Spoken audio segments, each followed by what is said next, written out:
예, 오늘 찬양대 너무 감사합니다. 보니까 전공한 사람이 거의 없는데 오늘 찬양 정말 은혜가 되었습니다. 오늘부터 여러분과 저는 이제 느헤미야서를 함께 은혜를 나누기를 원합니다. 제가 예전에 한번 성경에 좋아하는 인물에 대해서 말씀을 드린 적이 있습니다. 제가 좋아하는 인물은 성경에서 뭐 아주 위대한 인물이나 아니면 정말 대단한 자리에 올랐던 사람이 아니라 그 1인자를 도왔던 2인자, 구약에서는 이제 갈렙이고 여호수아를 도왔던, 신약에서는 바나바입니다. 사도 바울을 도왔던, 그들은 비록 1인자는 아니었지만 어떤 자리에 있든지 하나님의 최선을 다한 자로 하나님 앞에서는 진정한 1인자요 진정한 성공자다, 저는 그렇게 믿기 때문에 제가 이 두 사람을 굉장히 좋아하고 저 역시도 항상 그런 마음으로 살아가기를 소원하고 있습니다. 근데 이 두 사람을 제외하고 제가 또 좋아하는 분이 한 분 있는데, 오늘 우리가 함께 나눌 이 느헤미야라는 총독, 선지자이기도 하고 총독이기도 하죠. 우리가 계속 말씀을 나누면 정말 잘 알 수 있지만 이 느헤미야 총독은 신앙과 삶이 일치했던 진정한 지도자, 진정한 리더가 어떤 사람인지를 우리에게 분명하게 보여주는 그러한 모델과도 같습니다. 우리가 느헤미야서를 이해하기 위해서는 역사적 배경을 좀 살펴볼 필요가 있습니다. 느헤미야는 BC 445년에 사역을 했던 그러한 사람이었어요. 445년이면 남유다가 BC 586년에 망했으니까 우리가 기원전 연도는 거꾸로 올라가는 거 아니겠습니까? 그래서 BC 586에서 445를 빼면 140년이 되는 거죠.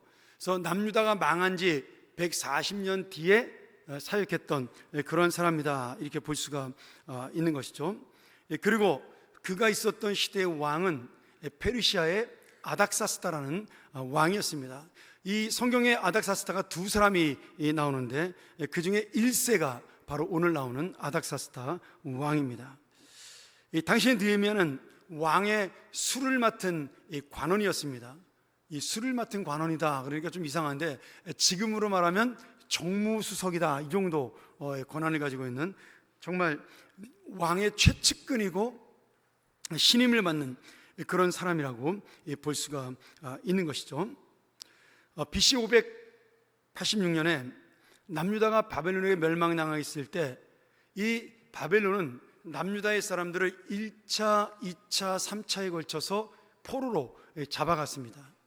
약 5만 명 이상의 사람이 이 포로와 노예로 잡혀갔는데, 그 중에 우리가 잘 아는 다니엘과 세 친구 사드락, 메삭과 아벳느고는 2차 침략 때에 잡혀가서 그들은 영제였고 귀족이었고, 다니엘 같은 경우는 왕족이었죠. 그래서 이 바벨론의 느부갓네살 왕의 영제 정책에 따라서 어릴 때부터 그들은 바벨론의 영제학교에서 교육을 받고, 나중에 사드락과 메삭과 아벳느고는 각 도를 다스리는 도지사로, 그리고 다니엘은 총리의 자리에 오르게 되는 그러한 영광도 맛보게 됩니다. 느헤미야도 이렇게 바벨론의 포로로 잡혀왔던 사람의 3대 후손이었어요. 이민 3세대다, 이렇게 볼 수가 있는 것이죠.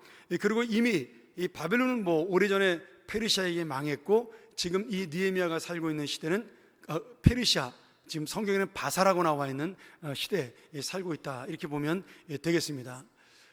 BC 586년에 바벨론에게 남유다가 망한 다음에 하나님의 약속대로 70년 뒤에 이 페르시아의 고레스 왕의 칙령으로 이스라엘 포로들이 1차, 2차, 3차에 걸쳐서 다시 고향 땅 유대 예루살렘으로 돌아가게 됩니다. 1차 때, 70년이 지난 1차 때 스룹바벨 총독의 지도하에 그들은 돌아가서 스룹바벨과 학개 선지자의 인도로 성전을, 예루살렘 제2성전을 건축하게 되죠. 그래서 잠깐 그 신앙이 반짝 살아나는 것처럼 보였는데, 그 뒤로 사마리아 땅에 있는 사람들, 주변 나라 사람들 때문에 점점 예루살렘에 돌아온 포로 귀한 자들이 어려움을 겪게 되었습니다. 그 와중에 우리가 지난번에 배웠던 에스라 선지자가 이 느헤미야와 같은 시대에 있던 사람인데 2차 포로 귀환을 사람들을 데리고 예루살렘으로 돌아가게 되죠. 그리고 예루살렘이 지금 너무나 어렵다라는 소식을 들은 이 느헤미야는 왕에게 요청을 해서 3차 포로 귀환으로 그가 백성들을 이끌고 총독으로 부임을 하게 됩니다. 여기에는 하나님의 놀라운 역사의 섭리가 담겨져 있죠. 왜냐하면 바벨론이 유다를 멸망시킬 때 1차, 2차, 3차 포로로 잡혀왔는데 이번에는 반대로 하나님이 그들을 회복시킬 때 1차, 2차, 3차로 회복을 시켜 준 겁니다. 그러니 이스라엘 사람들은 기억하지 못했겠지만 하나님은 당신의 약속을 기억하시고 지금 이스라엘 백성을 그렇게 하나씩 다시 유대 땅 예루살렘으로 돌려보내게 된 것이죠. 그런데 이 느헤미야가 예루살렘으로 돌아가기 전에 예루살렘은 굉장히 어렵고 힘든 그러한 시대였습니다. 그래서 그가 동생이었던 하나니가 예루살렘을 방문하고 돌아왔을 때 그를 만나 형편을 물어봅니다. 야, 지금 우리의 고국 땅 예루살렘의 형편이 어떠하냐? 그랬더니 이 하나니가 너무나 안타까운 소식을 전하는 거죠. 지금 예루살렘이 여러 나라 때문에 너무 힘들고 예루살렘 성벽은 완전히 무너지고 예루살렘 성문은 다 부서졌다. 그래서 예루살렘에 살고 있는 그 돌아간 사람들이 전부 어려움과 고통 속에 살고 있다라는 그런 슬픈 소식을 전하게 됩니다. 이 소식을 들은 느헤미야는 자신은 편안한 지금 이 바사 페르시아의 높은 관직에 있었지만 그 조국의 아픈 소식을 듣고 그는 자신의 권력과 재물을 다 포기하고 고향 땅으로 돌아가는 그런 놀라운 믿음을 보여주게 되죠. 그리고 돌아가기 전에 그는 4개월 동안 이 나라와 민족을 위해서 하나님 앞에 금식하며 기도하는 하나님의 사람으로 서게 됩니다. 우리가 다음 주에 좀 더 자세히 배우겠지만 느헤미야가 섬겼던 아닥사스다의 왕, 페르시아의 이 아닥사스다 왕은 우리가 다음번 나올 에스더서, 여러분 에스더가 누군지 아시죠? 그 에스더가 왕으로 모셨던 왕비였으니까 아하수에로 왕, 역사책에는 크세스라고 나오는 유명한 이 아하수에로 왕의 아들이었습니다. 그러니 에스더가 왕비였을 때 자기 아들은 아니었지만 그 이전에 왕비나 후궁이 낳았던 이 아닥사스다 1세를 자기의 양아들로 삼아서 잘 양육을 한 거예요. 그러니 이 아닥사스다의 마음속에는 어머니 에스더의 영향을 받아 유대인에 대한 긍정적인 마음을 가지고 있었습니다. 그래서 성경에는 그런 내용 역사들이 나타나지 않지만 그런 마음으로 느헤미야가 내가 조국으로 돌아갈 수 있는 기회를 달라고 요청했을 때 흔쾌하게 그에게 지원해 주면서 돌아갈 수 있도록 그렇게 허락을 해주는 또 하나님의 이런 역사적 흐름이 있는 것이죠. 자, 느헤미야라는 이름의 뜻이 위로라는 뜻입니다. 하나님의 위로. 또 동생 하나니의 이름의 뜻은 하나님의 은혜라는 뜻이에요. 하나님이 위로하셨다. 동생은 하나님의 은혜가 임했다. 이런 뜻이죠. 이 이름을 보면서 우리가 어떻게 추정해 볼 수가 있죠? 느헤미야의 부모도 140년 전에 포로로 잡혀왔던 조상의 후손이었을 거예요. 아마 그도 페르시아나 바벨론에서 태어난 사람이었을 것입니다. 그러나 아버지, 할아버지의 믿음을 잘 본받아서 그는 그 땅에서 믿음으로 자녀를 낳았고 그 자녀의 이름을 하나님의 기대와 소망을 가지고 하나님의 위로와 하나님의 은혜라는 이름으로 느헤미야 하나니라는 이름을 짓게 된 것입니다. 그런 가정에서 이 두 사람이 자랐기 때문에 하나니는 이미 예루살렘에 살고 있는지 성경에는 정확히 나오지 않지만 아마 그런 것 같아요. 이 느헤미야는 그런 조국에 대한 마음, 그 믿음을 놓지 않고 살 수가 있었던 겁니다. 여러분, 이것이 이 가정의 신앙 교육이 얼마나 중요한가를 보여주는 또 하나의 어떤 말씀이죠. 그는 신실한 가정에서 자라 동생과 함께 하나님을 향한 믿음을 놓지 않았고 그 이름대로 하나님의 위로와 은혜를 기다리는 자가 되었고 또 그렇게 기도했더니 하나님이 이 느헤미야와 하나니를 통해서 그 아픔을 당한 이스라엘 동족에게 하나님의 위로와 은혜를 주는 그런 놀라운 사람으로 세워주게 된 것이죠. 오늘 우리는 이 느헤미야가 동생의 그 이야기를 듣고 조국에 대한 아픔을 가지고 기도했던 그 모습, 그 안타까워하는 모습을 보면서 세상적으로 성공한 이 느헤미야의 모습이 아니라 그 대제국의 장관으로 그렇게 성공한 그런 세상의 모습이 아니라 오직 하나님의 약속을 믿고 조국 이스라엘을 위해서 애통하는 기도를 드려서 오히려 더 큰 믿음의 성공을 이룬 예레미야의 모습을 우리가 함께 나누면서 주님의 은혜를 가지고 우리도 이런 예레미야의 믿음을 본받는 귀한 은혜가 있기를 축원합니다. 첫 번째로 느헤미야는 조국에 대한 사랑, 민족에 대한 아픔을 가지고 하나님 앞에 회개하는 공동체의 회개의 기도를 드렸습니다. 4절 말씀에 예레미야가 이 말을 듣고 앉아서 울고 수일 동안 슬퍼하며 하늘의 하나님 앞에 금식하며 기도하여. 여러분, 지금 이 4절에 나오는 한 문장이 사실은 예레미야의 그 애통하는 마음을 한 단어로 아니라 여러 단어로 강조하면서 표현한 거죠. 그가 울었다, 슬퍼했다, 금식했다, 기도했다. 이게 뭐예요? 조국과 민족을 향한 애통하는 마음이다, 또는 안타까운 심정이다. 이렇게 지금 그 마음을 볼 수가 있는 것입니다. 느헤미야는 민족의 아픔을 듣고 함께 애통하고 슬퍼하고 안타까워했습니다. 그리고 이 동족에 대한 사랑을 가지고 4개월 동안 하나님께서 이스라엘 백성들을 향하여 은혜를 베풀어 달라고, 그리고 우리 조상들의 죄와 저 백성들의 죄를 용서해 달라고 금식하며 하나님 앞에 공동체의 참회의 기도를 드린 것입니다. 1장 6절 한번 볼까요? 느헤미야가 이렇게 기도를 했어요. 이제 이 종이 밤낮 주님 앞에서 주님의 종 이스라엘 자손을 위하여 드리는 이 기도에 귀를 기울이시고 살펴주십시오. 우리 이스라엘 자손이 주님을 거역하는 죄를 지은 것을 자복합니다. 저와 저의 집안까지도 죄를 지었습니다. 우리가 주님께 매우 큰 잘못을 저질렀습니다.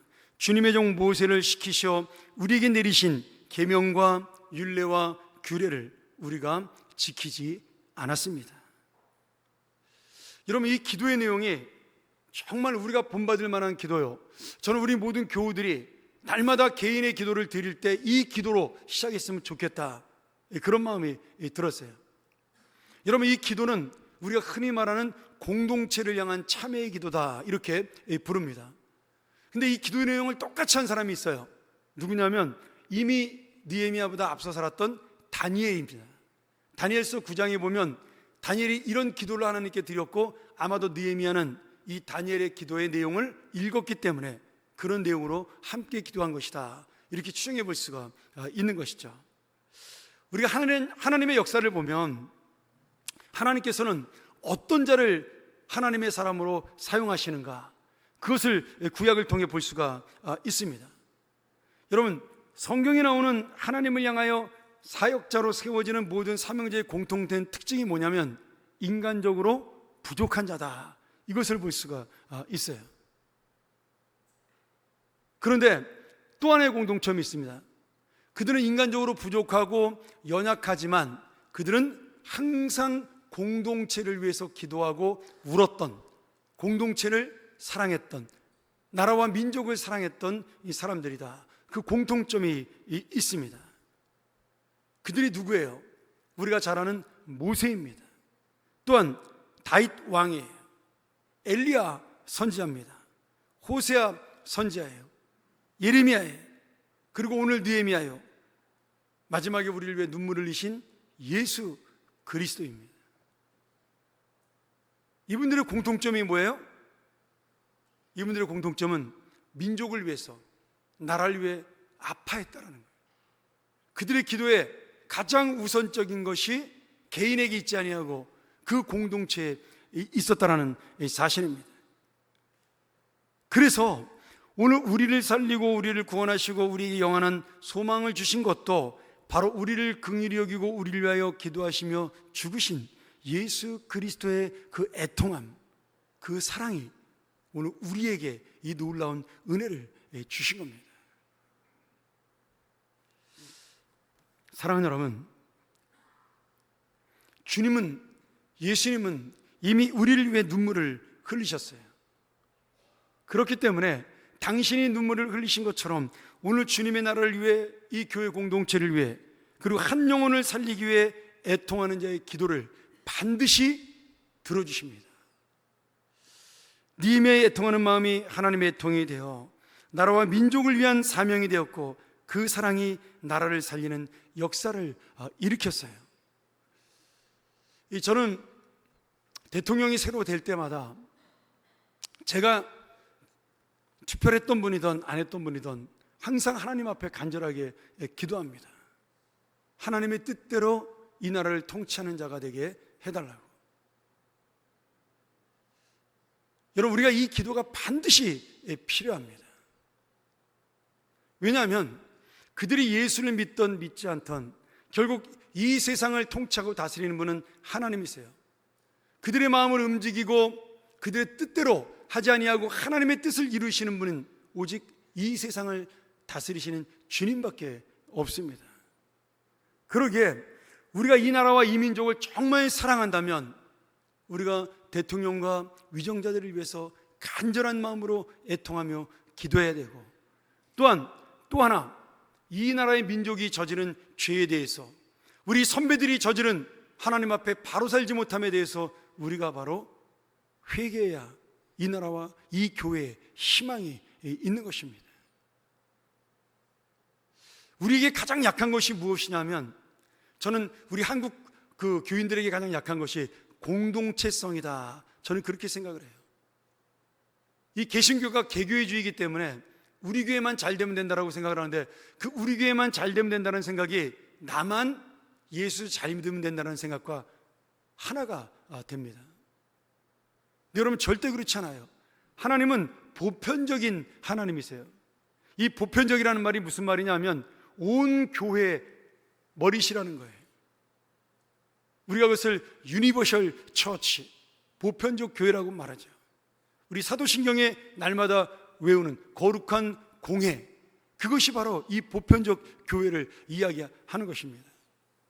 그러니까 사실 우리가 가장 먼저 우선적으로 기도해야 될 것이 무엇이냐면 이 공동체를 향한 기도예요. 나라와 민족을 위해 기도하고, 그것이 또한 나라를 살리는 길인 거죠. 나라가 잘 돼야 내가 잘 되고 우리 후손들이 잘 되는 거 아니겠습니까? 제가 어제 토요일 새벽기도 때 계시록 8장을 가지고 하나님이 이 땅에 임하는 심판에 대한 이야기를 잠깐 말씀을 드렸어요. 근데 제가 계시록을 읽으면 읽을수록 심판을 하나님이 내리시는 게 아니에요.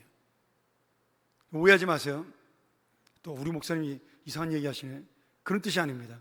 여러분, 하나님이 심판을 내리는 것이 아니라 우리 스스로가 그 심판을 만드는 거예요.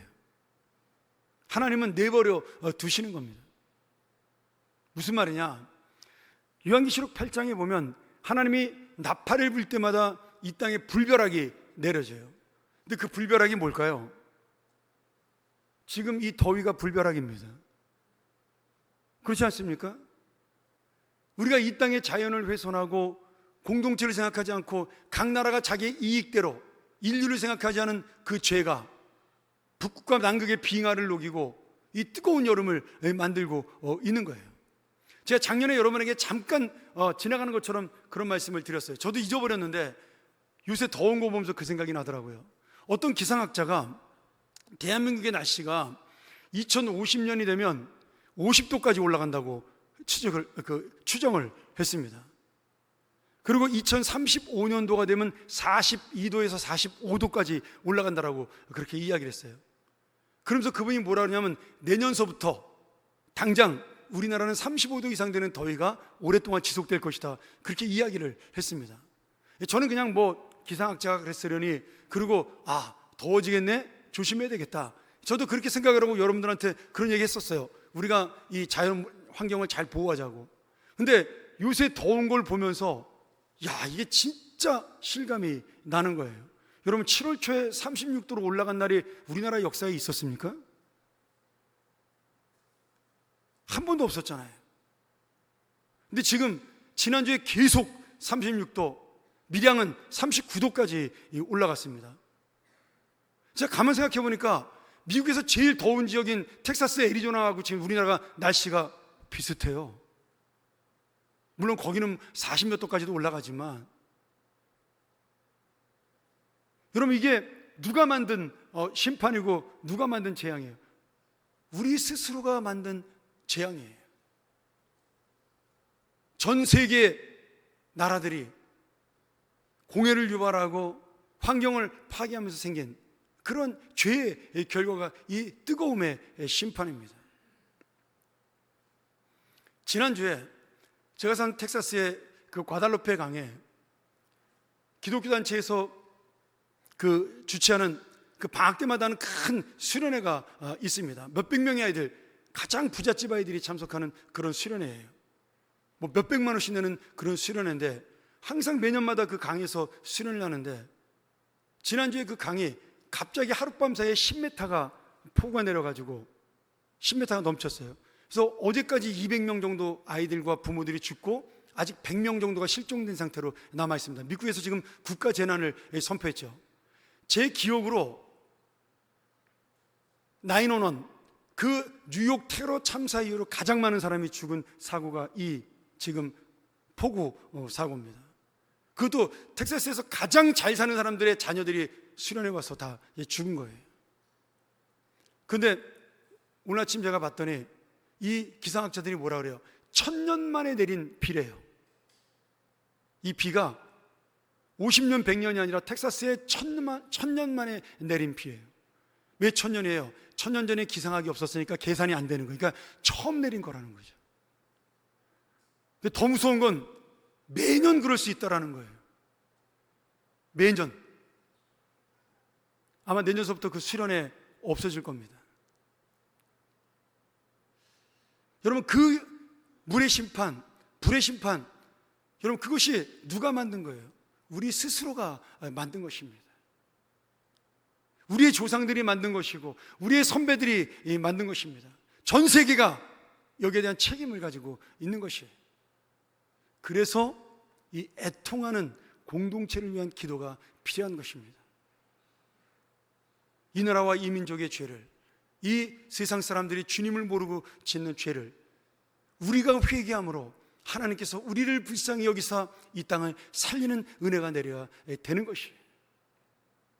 오늘 여러분, 먼 얘기 같지만 바로 오늘 우리의 이야기고 우리의 후손들이 겪을 이야기입니다. 사랑하는 여러분, 오늘 내 마음을 아프게 하고 애통하게 하는 그것이 무엇이에요? 뭐 개인의 문제도 있고 육신의 아픔일 수도 있고 사람의 문제일 수도 있고 또는 여러 가지 환경과 그리고 경제적인 문제일 수도 있습니다. 또 공동체 이런 문제일 수도 있어요. 중요한 거는 이 문제를 알고도 지금 무감각하게 살아가는 우리의 모습이라는 거예요. 설마 죽게 하겠냐? 설마 망하게 하겠냐? 설마 그날이 오겠냐? 여러분, 그러다가 그날이 도적같이 오는 것입니다. 심판이 우리에게 불같이 임하는 것이에요.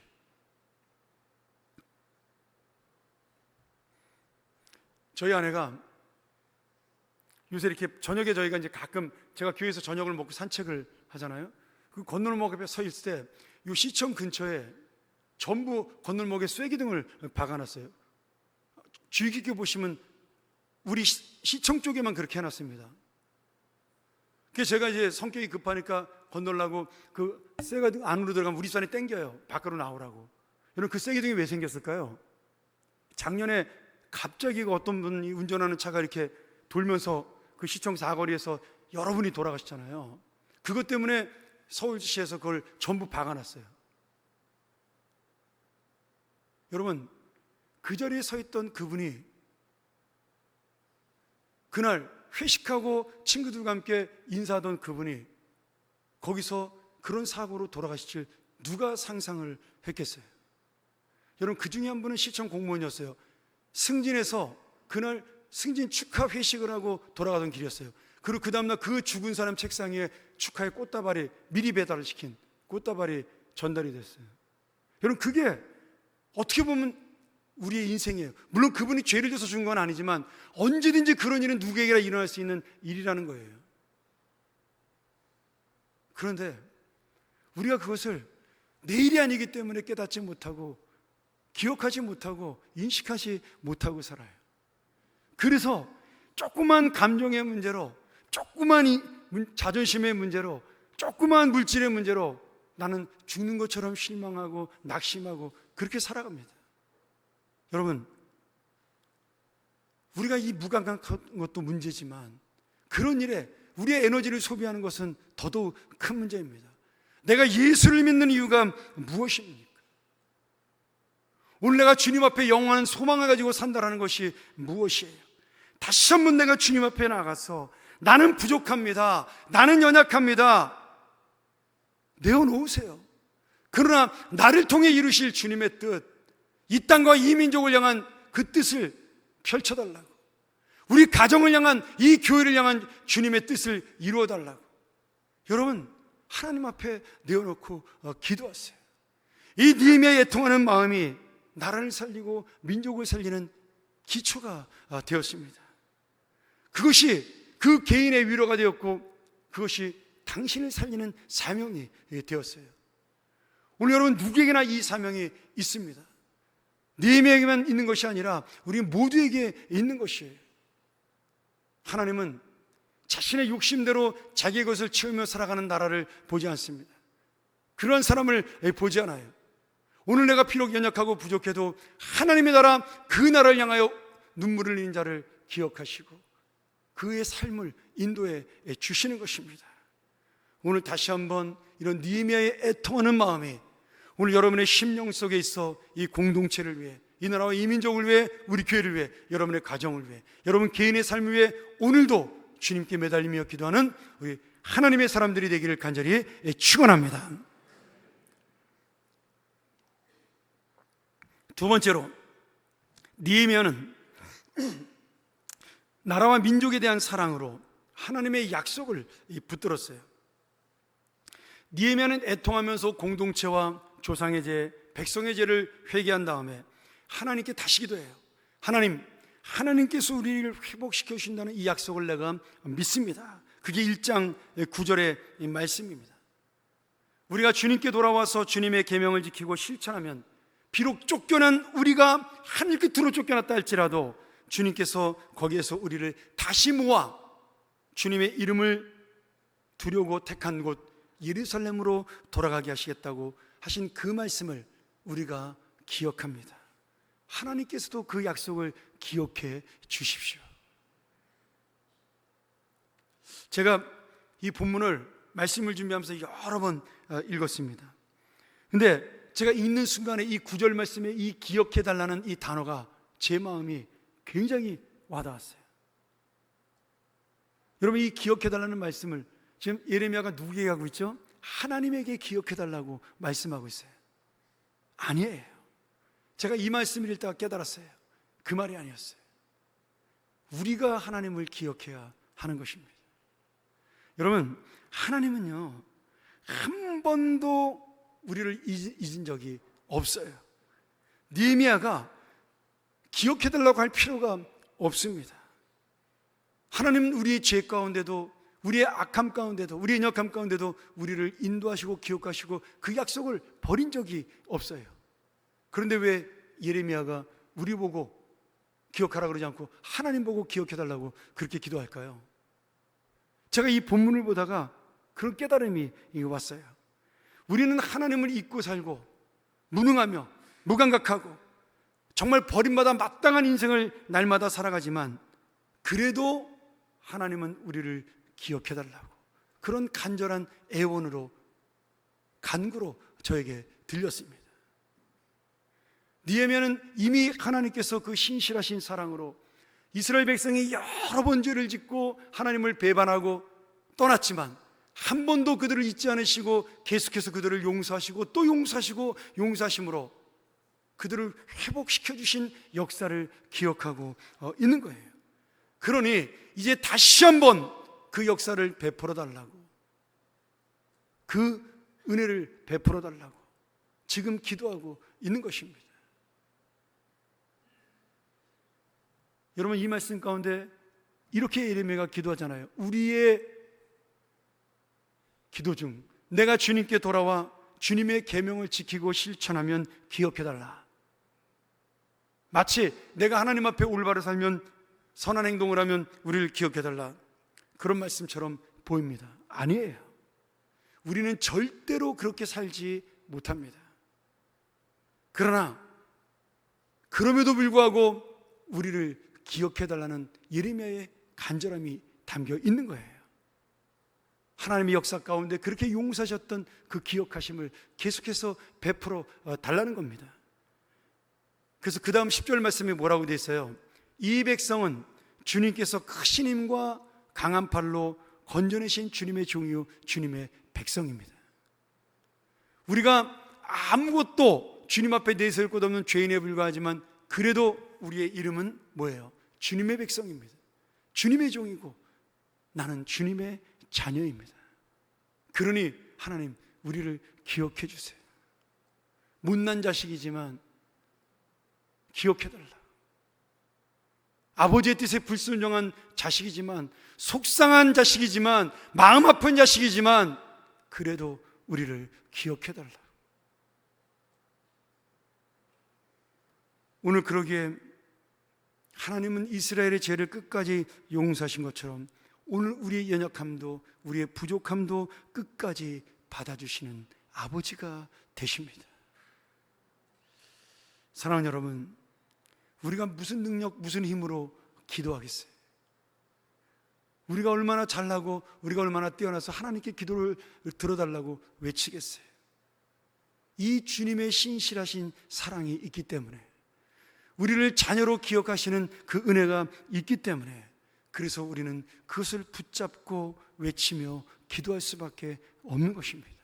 이것이 은혜예요. 이것이 사랑이에요. 이것이 우리를 살리는 힘과 능력이요 마지막 소망입니다. 할렐루야. 우리가 그 소망으로 살아가는 것입니다.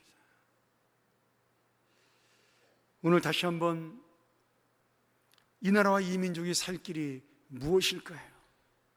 우리 교회가 나아갈 방향, 살 길이 무엇일까요? 내 가정과 개인의 삶이 온전히 설 수 있는 그 믿음의 길, 그리고 구원의 길, 은혜의 길이 무엇일까요? 오늘 다시 한번 느헤미야처럼 이 하나님의 신실하신 약속을 붙들고 다시 한번 주님 앞에 나아가고 주님을 붙드는 그런 공동체, 그런 은혜의 기도, 그리고 주님과 함께 가는, 정말 기억하는 믿음의 성도가 되기를 간절히 축원합니다. 우리 시간 함께 기도하며 나아가기를 원합니다. 오늘 여러분, 내가 나이가 들고 힘이 없어도, 다른 건 다 못해도, 누워서 아무것도 사지를 못 써도 할 수 있는 게 있어요. 내가 주님만 잊지 않고 있으면 우리가 공동체를 위한 기도는 할 수가 있습니다. 아무리 어렵고 힘들어도 내 입술로 할 수 있는 것이 있어요. 주님의 나라, 주님의 뜻을 향한 기도입니다. 오늘 다시 한번 내가 느헤미야처럼 공동체를 살리는 자가 될 수 있도록, 기도하는 자가 될 수 있도록, 그것을 통하여 너희 개인의 삶도 살아날 수 있도록, 우리의 자녀들이 살 수 있도록 우리 다시 한번 이 시간 주님 앞에 기도하며 나아갑니다.